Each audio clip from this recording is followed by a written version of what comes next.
Hi everybody, Sean here from J&P Cycles. Today we're just going to do a short video on how to change the shocks on the rear of your motorcycle. Now this is going to apply across all sorts of Harley-Davidson models except for the Softail model. That one's a little bit more involved. First thing we're going to want to do is support this motorcycle so you don't have to worry about the back end coming down on you while you're trying to do it. Some guys will try to do one side at a time. This just makes it a whole lot easier to line up the shocks when you're going to put them back on.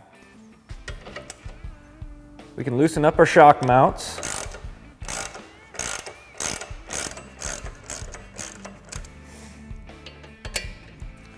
And on this model, it actually has a nut behind here that you'll have to hold to go ahead and loosen those up all the way.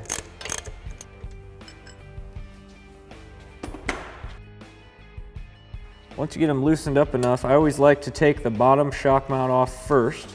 That way you don't have to deal about the top flapping back and forth on you. So go ahead and just take the nut off the back.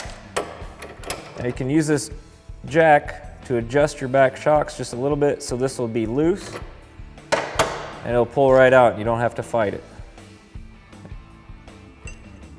Take your top shock bolt out the rest of the way. You've got that side off. I've gone ahead and taken the other side off. What we can do now is adjust our jack so we can put our new shocks in place.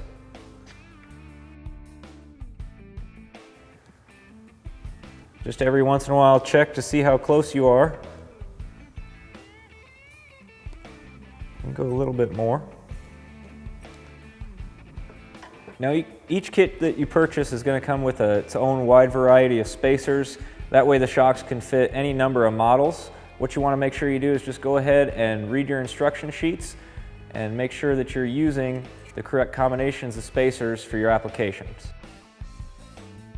Now before you install the bolts, it's always a good idea to use a little bit of blue Loctite on these. They are your shocks. You want to make sure that they don't come loose. Alright, now this model requires the use of all the spacers in the kit. So you go ahead and just start getting your shocks up into place. Then if your jack's adjusted right, you can go ahead and just slip that bolt back in. Now before we tighten those up, we'll just go to the other side, put that shock on as well.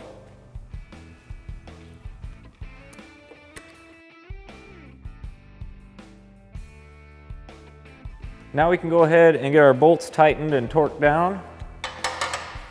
Just start by tightening these in and get them until they seat.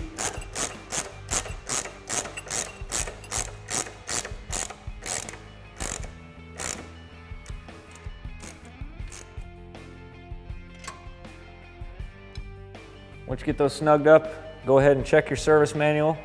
You want to make sure you get these torqued down properly. In this case, it's 45 to 50 foot-pounds.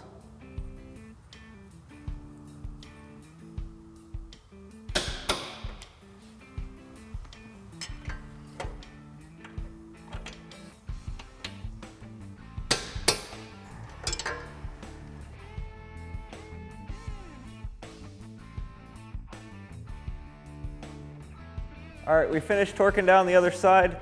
All that's left to do really is lower our jack. And you're finished. When installing shocks on your bike, you want to make sure you get the right height for your application.